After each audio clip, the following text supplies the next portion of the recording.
Okay, so here it is, going to Zambales for June 2025.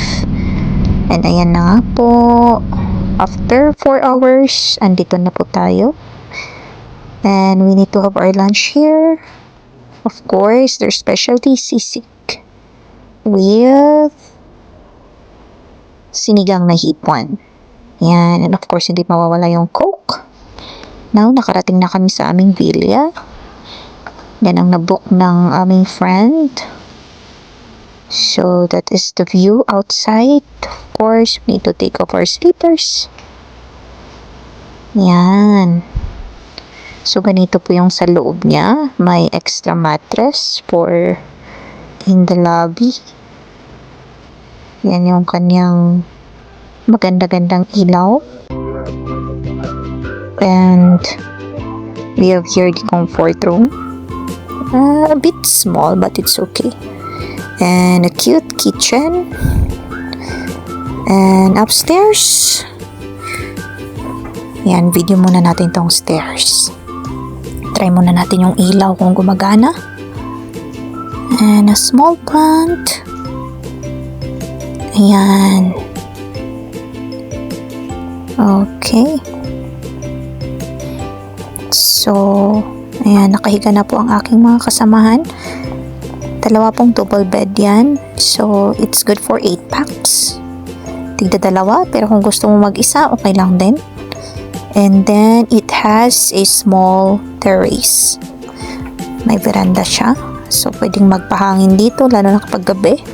Kasi actually, mainit siya. So, buti na lang may aircon tayo. Ayan. So, we decided to cook our dinner here. Kaya nag-market kami doon sa San Felipe, sa may market. So, this is San Felipe, Santa Zambales. Ayan. Of course, hindi mawawala ang inihaw. Mukhang uulan. Okay. So, before pumatak ang ulan, I want to view the place. So, ayan na nga, hindi tayo nagpatalo. Check mo na sa basurahan. Puno na siya. Okay, so this is the place. Sa may tagpuan kami. Anong tawag kasi dito?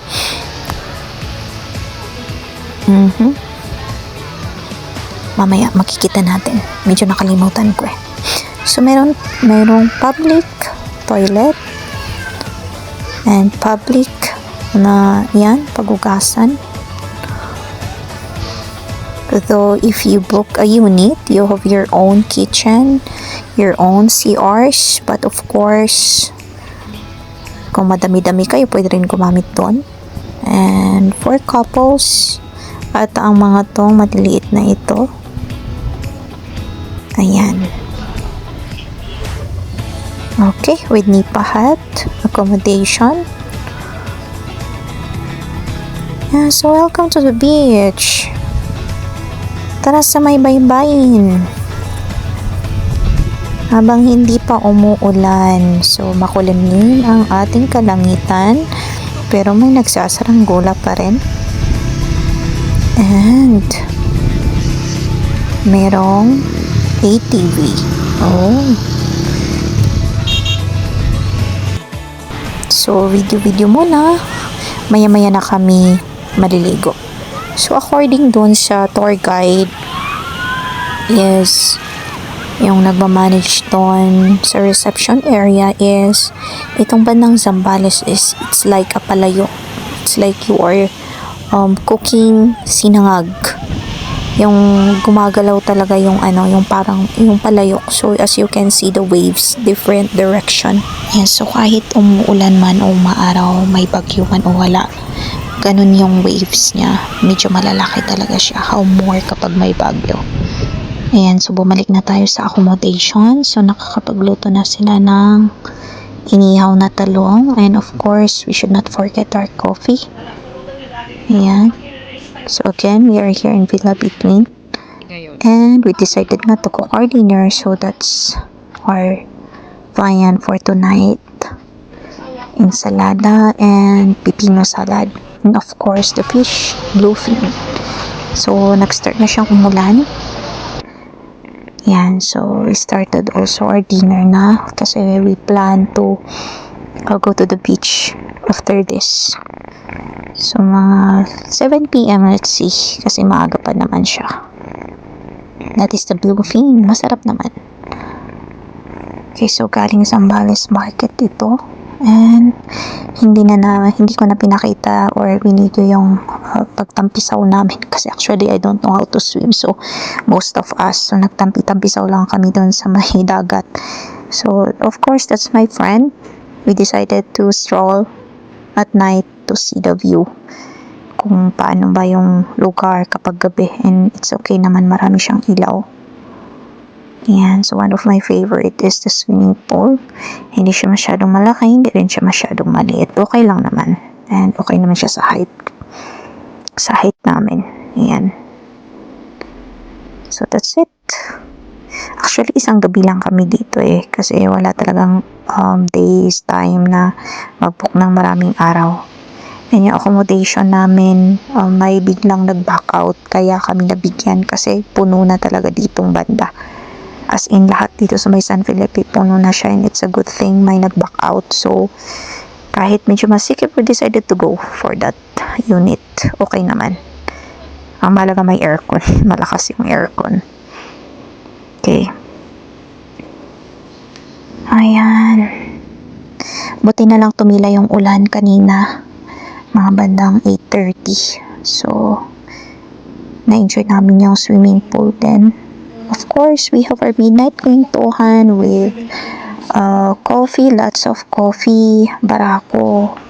Kasi nagbaon kami from Benguet na barako, and a chicheria, some biscuits, and of course, ice cream. At morning, ay meron kaming morning devotion. We had our morning prayer.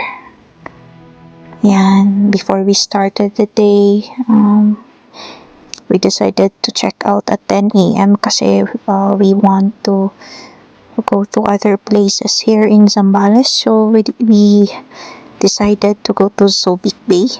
So gusto rin sana na may mag-stop sa Olongapo. However, medyo matraffic din ata. Ayan, ito pala yung banda pala dito. Barangay nito is Tagpuan Saliwa. That's the name of the place na nabook namin for that villa. Yan. Or is it villa? I don't know, maybe kapag English and Tagalog magkaiba talaga siya. So actually lakas ng init, pero kailangan muna namin last na view, last na stroll sa may dagat na to, and we also had our group picture para naman may remembrance sa place. Okay, meron din silang dragon boat. So bye bye for now, San Felipe, Zambales. So see you again next time. Remembrance ko, napulot kong stone. And welcome, hello, Subic Bay. Ang plano lang namin dito is pumili ng mga pasalubong. And okay naman kasi affordable naman siya. So looking at the place, okay naman sana, kaso madumi talaga siya. And iba yung amoy ng dagat. Sana makita nila to and they will maintain how clean it is. Sana parang dun sa may saan yun? Sa may Manila Bay. Na okay siya ngayon na pasyalan. And may motorboat sila. Ayan, so pumunta kaming banda dito sa may signage ng Subic Bay. Sabi ng mga kasama ko, maganda daw to dati, tapos biglang naging ganun lang yung kulay. So pumili na rin kami ng mga iuwi namin yan ng ref magnet na pili ko. And sa may pasalubong area, marami-rami naman. Actually, gawa to ng mga locals natin. So let us support. Ang sabi nga ni Jose Rizal, tangkilikin ng sariling atin. So 20 pesos lang yung keychains. And yung ref magnet is 100 pesos. Yan, lots of goods and materials naman na pwedeng bilhin, ipasalubong sa mga mahal natin sa buhay. And of course, ang ice cream, hindi mawawala kasi mainit talaga. And favorite flavor na masarap talaga is the avocado. Sa akin lang naman, I don't know sa inyo. So, enjoy muna tayo ng ice cream kasi mainit. O hindi naman sobrang init kasi nga umulan kagabi. And here it is, the highlight of our trip is this restaurant. So, according to one of our friend who recommended this is the oldest or the heritage. It is a heritage restaurant na talagang created the sisig recipe. So, yan. Ang pangalan is Aling Lusing sa may Pampanga. So, mga 2 p.m. na kami nakakain dito. And that alamang is very fresh. Ihalo-halo mo dyan sa raw mangoes and masarap talaga siya with the sinigang baboy as a result. And, ayan. Masarap talaga, 10 out of 10, lalo na yung sisig nila. Worth it yung binayad namin kasi for the first time I taste sisig like this. And of course meron yung ano kasi yung salad na yun, basta yung fern. And of course the pusit, one of the climax is the pusit. Maganda yung pagkaluto, hindi siya matigas, malinamnam siya kasi with butter, and very smart din yung nilagay sa loob niya. So, wala ka talagang maamoy na lansa or whatever na sea. Smell of the sea. Smell of butter and yumminess yung na may smell natin and matitikman natin sa luto nila. So, for me, that is 10 out of 10. Worth it yung gutom namin with leche plan as our dessert. And we decided to go shopping sa may bandang SNR, still in Pampanga. So this is the place.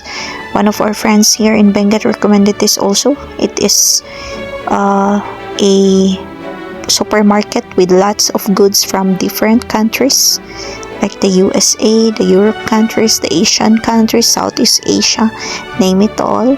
And pag gusto natin ng imported, just come here. Affordable naman yung kahit papaano yung prices, and bulk siya, malalaki. So, bye for now kasi kailangan muna ulit nating magtrabaho and mag-aral tong mga aadings na kasama namin. See you again!